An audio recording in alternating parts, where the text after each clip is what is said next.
World wise में आपका खैर मकदम है। सियासी गर्मी अगर देखा जाए तो असेंबली इंतखाबात के बाद भी, उसके नतीजे आने के बाद भी सियासी गर्मियां काफी ज्यादा देखने को मिल रही है। अगर हम रीजनल पार्टीज की बात करें, अभी भी एक दूसरे पर लांछन लगाने पर तुले हुए हैं। तो अगर बात करें तो हाल ही में इंडिपेंडेंट कैंडिडेट भी मैदान में उतरे थे, काफी ज्यादा कोशिशें की कि कहीं ना कहीं से सीट निकाल लें, लोगों की खिदमत करें, लेकिन अगर हम बात करें यहाँ पे मात खा गए। तो इसी सिलसिले में हमारे साथ जुड़े हुए वसीम अहमद शाला साहब, जो कि ऑल इंडिया कांग्रेस कमेटी के मेंबर रह चुके हैं और साथ ही साथ जेकेपीसीसी के general secretary Jammu and Kashmir के रह चुके थे और हाल ही में इंडिपेंडेंट इलेक्शंस भी लड़े। तो हम इनसे थोड़ी सी बात करते हैं, इन्हीं से जानते हैं थोड़ी बहुत सियासत के बारे में कि आने वाले दिनों में सियासत का क्या रंग रहने वाला है। वसीम साहब, आपका बहुत बहुत शुक्रिया। बहुत बहुत शुक्रिया आपका। एनसी ने काफी ज्यादा मुद्दों पे बात की है जी, क्या आपको लगता है इन मुद्दों पे वो उतर पाएंगे? जरूरी, अगर उनने जो वादे किए थे वो तो उनको करके दिखाने हैं। काफी ज्यादा चीजें जो है वो सेंटर के पास रह गई, जो इनके मैनिफेस्टोज में थे। बिजली की बात करें, वाटर रिसोर्सेज की बात करें, वो सेंटर के पास रहा। तो उस पर कैसे करेंगे, क्योंकि आप भी जानते हैं कि बिजली की बिल्स कहाँ पहुंची है। ये तो इलेक्शन से पहले भी उनको पता था ना, ये पावर उनके पास है, तो लोगों को जो वादे किए हैं वो उनको करके दिखाने हैं। आपके क्या मुद्दे हैं जो आप सरकार के सामने रखना चाहते हैं लोगों के? देखिए, क्योंकि आप खुद मुद्दे लोगों के ही बीच मुद्दे हैं जम्मू कश्मीर के लोगों के। आपको भी पता है, ये कश्मीर है, यहाँ पे कोई हमें फैक्ट्री है नहीं। जो ही बेचारा दिन को कमाता है मजदूर बेचारा, वही शाम को अपने बच्चों को और अपने मतलब 10,000 12,000 कमाएगा महीने का। तो आप देखिए उस 12,000 पे कैसे वो अपना घर चलाता है, ये अल्लाह ही जानता है। तो मुद्दे ही मुद्दे कश्मीर के हैं। आपको पता है कि 3-4 साल से बेरोजगारी बहुत ज़्यादा हुई यहाँ पे, बहुत ज़्यादा। आपने देखा होगा खुदकुशी का जो बड़ा इसमें रहा, उसका कारण यही डिप्रेशन, जो आपको मैं इससे पहले भी बोल चुका हूँ। तो मुद्दे ही मुद्दे हैं। आप देखिए बिजली का बिल 3-4 साल से पेंडिंग है। अगर एक घर वाले के पास पैसे होते, उसको कहाँ एक इंस्पेक्टर आएगा, एक लाइनमैन आएगा लाइन काटने के लिए, क्या वो बर्दाश्त करेगा? जब उसके पास पैसे है नहीं तो कैसे वो बेचारा भरेगा? 12,000 रुपये, 10-12,000 रुपये पे नौकरी कर रहा है वो प्राइवेट। अब देखिए वो बच्चे का फीस कैसे भरेगा? और पानी का बिल आपको साल का 3,000 रुपये है, बिजली का बिल आपको 2,000 रुपये। ये पहला वाला नहीं है, जब कांग्रेस का टाइम था तो 500 रुपये का बिजली का बिल आता था। और लोगों को भी ये याद होना चाहिए, जब किसी का बिल 2014 तक 20-25 हज़ार लाख रुपए भी आता था, आप एक लाइनमैन को सेटलमेंट आपको कराता था, लाइनमैन एक 20,000 रुपये लाख रुपए बिल का। आज मुझे आप करके दिखाइए 10,000 रुपये, खाली 100 रुपये करके दिखाइए, नहीं होगा। तो अब गुजारिश है मुझे उमर साहब से, अभी वो हाल ही चीफ मिनिस्टर बने जम्मू कश्मीर के, और उनको मुबारक है मेरी तरफ से। लेकिन उमर साहब, आपको पता है आप भी इसी रियासत के हैं और आप भी शहर श्रीनगर में रहते हैं, आपसे गुजारिश है, आप भी देखते हैं, आपने भी इन चीज़ों पे बात की है। बिजली का बिल जो भी पेंडिंग है गरीब को, मैं अमीर की बात नहीं करता हूँ, उनको माफ़ किया जाए। क्योंकि सरकार पे एक भरोसा होता है, वोट दिया है, नेशनल कांग्रेस को खुल के वोट दिया लोगों ने, तो हम चाहते हैं और एक उम्मीद ही होती है गरीब को कि मेरा, वो आप देखिए पानी की क्राइसिस कितनी है, बहुत ज़्यादा है। आपको मार्च का क्लोजिंग का महीना जब आएगा, आप घर घर आओगे कि पानी का बिल आप भरिए।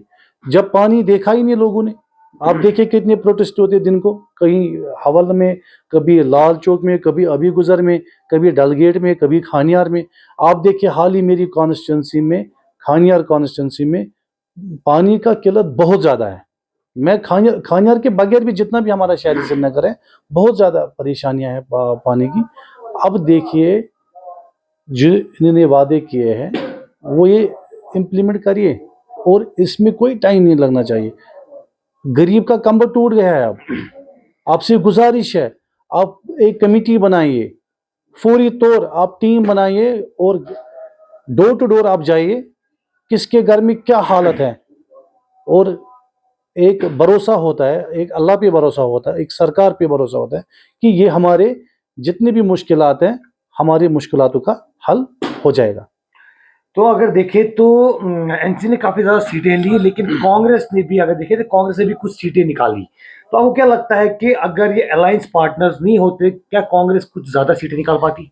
देखिए, बदकिस्मत से मैं अभी कांग्रेस में हूँ नहीं, लेकिन आपको भी पता है, जब आपने इससे पहले भी मेरे को पूछा कि आपने इंडिपेंडेंट क्यों लड़ा, मैंने कहा मैं अलायंस के खिलाफ था, क्योंकि हमने काफ़ी वर्कर जोड़े थे। जब से भारत जोड़ो यात्रा हुई थी, राहुल जी यहाँ आए थे, यहाँ सरजमीन पे, तो लोगों को एक मतलब हिम्मत मिली थी राहुल जी के आने पे। लोग कहते थे हम आज कांग्रेस को वोट देंगे। तो हमने शुरू से ही बोला था अगर हमें अलायंस करना है, हम बाद में अलायंस करेंगे, अभी हम लड़ेंगे। ये कौन सा अलायंस था? कहीं सीटों पे फ्रेंडली था, कहीं सीटों पे अलायंस था। तो हम चाहते थे कि शुरू से ही हम लड़ेंगे, जितने भी हमारे कैंडिडेट हैं लड़ेंगे। इन्होंने भी काफ़ी मेहनत की है, और राहुल जी का एक वेव था यहाँ पे, कांग्रेस का वेव था जम्मू कश्मीर में, खासकर कश्मीर की बात मैं कर रहा हूँ। मैं कहता हूँ अगर हमने लड़ा होगा अपने टिकट पे, खुदा की कसम खाकर कहता हूँ मैं, 25 सीटें हमें कश्मीर में मिलती कांग्रेस को। अब दावे के साथ देखा है। मैं दावे से कहता हूँ। लेकिन वही अगर आप नेशनल कॉन्फ्रेंस ने आप जीता, उनको मुबारकबाद मैंने दिया, लेकिन उनको भी याद रहना चाहिए उन्हें कांग्रेस के एज से जीता। ये मैं नहीं कहता हूँ, आप सब जगह घूमिए, आपको लोग कहेंगे कि कांग्रेस का अलायंस था इसलिए हमने नेशनल कॉन्फ्रेंस को वोट दिया था। नेशनल कॉन्फ्रेंस को पीछे 30 साल खाली वोट मिला था एक एक कैंडिडेट को, 5-5, 6-6 हज़ार, उन्हीं को आज मिला 12-13 हज़ार। उनको सोचना पड़ेगा ये वोट हमें कहाँ से आए, ये कांग्रेस का वोट था। ये जो आज अब 6,000 पे 12,000 आ गए ना, ये 6,000 आपको कांग्रेस का वोट है। जम्मू की बात करें, जम्मू में कांग्रेस भी मात खा गई, लेकिन आम आदमी पार्टी अपना खाता खोल पाई।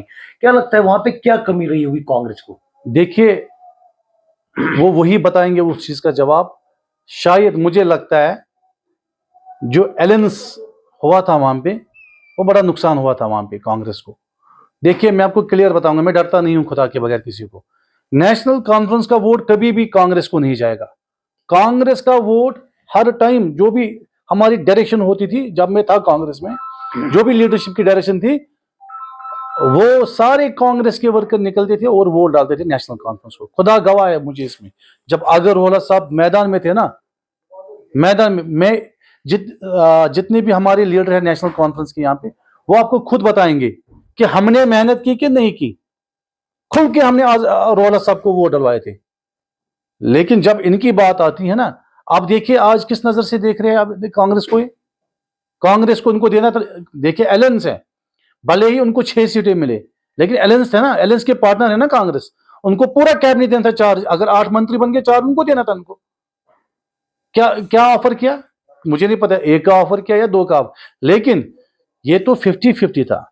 जब आपने कहा था नहीं हम अलायंस के पार्टनर है, तो आपको सीधे से 4 मिनिस्टर उनको देने थे, 4 आपको। देखिए, ये नुकसान हो गया कांग्रेस को। और जो कांग्रेस की वेव थी ना, शायद इसके बाद ये वेव नहीं मिलेगी। कांग्रेस की एक वेव थी, राहुल जी की एक इमेज है। हम चाहते थे कि राहुल गांधी प्रधानमंत्री बने मुल्क के, और नौजवानों के लिए वो बहुत अच्छा था। हमने राहुल जी को पूरा सपोर्ट किया था, पूरा ताउन दिया था, उसके साथ रहे हैं हम। और मैं कांग्रेस में नहीं हूं, उसके बाद भी हम उसके साथ ही हैं, क्योंकि एक लीडर है वो। क्या आप वहां पे जुड़ना चाहेंगे कांग्रेस के देखिए साथ? देखिए, वो दूसरी बात है, लेकिन नहीं, देखिए, जहां 17 साल मैंने निकाले हैं, 15 साल हो गए पार्टी में, इसलिए मैं उस पार्टी में बैठा हूं कि एक ईमानदार पार्टी है, एक ईमानदार लीडर के साथ हम जुड़े हैं, राहुल जी के साथ। तो हमारा दिल भी करता था कि हम उसके साथ काम करें। काम करने का मौका भी हमें उनसे मिला, लेकिन लास्ट टाइम जब इलेक्शन की बात आ गई, पता नहीं कैसे उनको, किस लीडर ने उनको ब्रीफिंग की कि नहीं जी हम कुछ ही सीटों पे लड़ेंगे, कुछ सीटों पे नहीं लड़ेंगे। हमारा दिल कहता था कि हम लड़ेंगे, भले ही मेरे को टिकट ना मिलते, आपको टिकट मिलती, लेकिन मैं कहता था आप गांव से भी अगर आप कैंडिडेट डालोगे ना श्रीनगर में, या श्रीनगर का गांव भी जाएगा लड़ने के लिए कांग्रेस के टिकट पे, वो भी जीता। चलिए, बहुत बहुत शुक्रिया। ये हमारे साथ वसीम साहब थे। काफी ज्यादा मुद्दों पे बात की और काफी ज्यादा नाराजगी है अपनी पॉलिटिकल पार्टी से, क्योंकि इनका ये कहना है कि अगर अलायंस में नहीं होते तो कहीं ना कहीं हम मैदान में आ जाते, तो हम कहीं ना कहीं जीत हासिल कर पाते। अब देखने वाली बात यह है कि आने वाले दिनों में क्या स्ट्रैटेजी रहेगी, क्या ये किन पार्टी के साथ ज्वाइन करेंगे या नहीं करेंगे, लोगों के पास कैसे पहुंचाएंगे अपने आप को, वो देखने की वो देखा देखा जाएगा। तो ऐसी मजीद अपडेट्स के लिए आप हमारे साथ जुड़े रहिए। दीजिए मुझे इजाजत। अल्लाह हाफिज।